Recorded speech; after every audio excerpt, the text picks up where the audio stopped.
Ipilian na mo ang ano guys ba, uga. Ito uga na to, pwede na to ibenta. Pero yung mga ganito oh, yan, di pa yan, pwede, medyo pwede na yan. Pero ito oh, hindi na to pwede, di pa to pwede guys, yan. Kupra po to guys, kupra. Yan po yung mga ano, mama ko, si mama ko, si uncle. Yan po yung mga puno ng ano, kita ko sa inyo guys ha. Damo, gid eh. Daghan kayong pandiri sa mga guys oh. Yan. Mga puno ng nyug ba. Gusto mo lang kumain ng buko, akyat ka lang, tapos yan.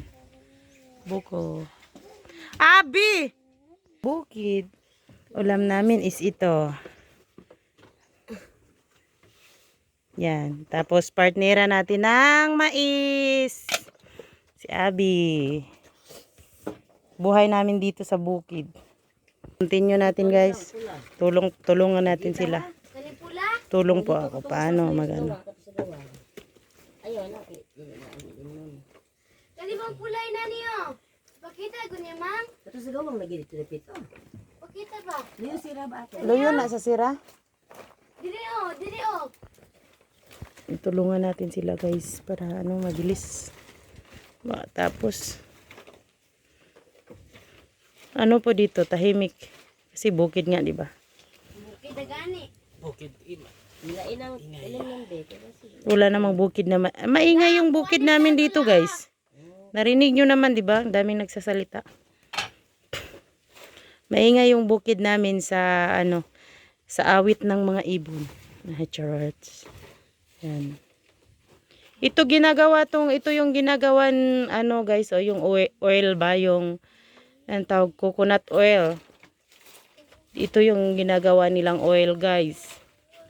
Mahal to. Mahal to pag ano. Pag yung maging oil na siya, mahal na. Hi guys. Hi guys, paspas mo niya guys. Paspas. Dihok na po ang mga pobre. Aha, di ko kamamutabian eh. Guys. Ay mga ka-chabs, tarong nga jud maayo patakilin ng cellphone ma. Kinabuhi na mo diri.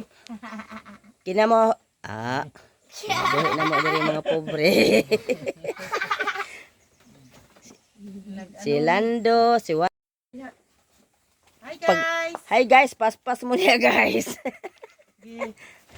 Paspas. Dihok na po ang mga pobre. Aha, di ko kamamutabian eh. Guys. Ay mga ka-chabs, tarong nga jud maayo patakilin ng cellphone ma. Kinabuhi na mo diri. Kina mo, buhay na mo diri mga pobre. Si Lando.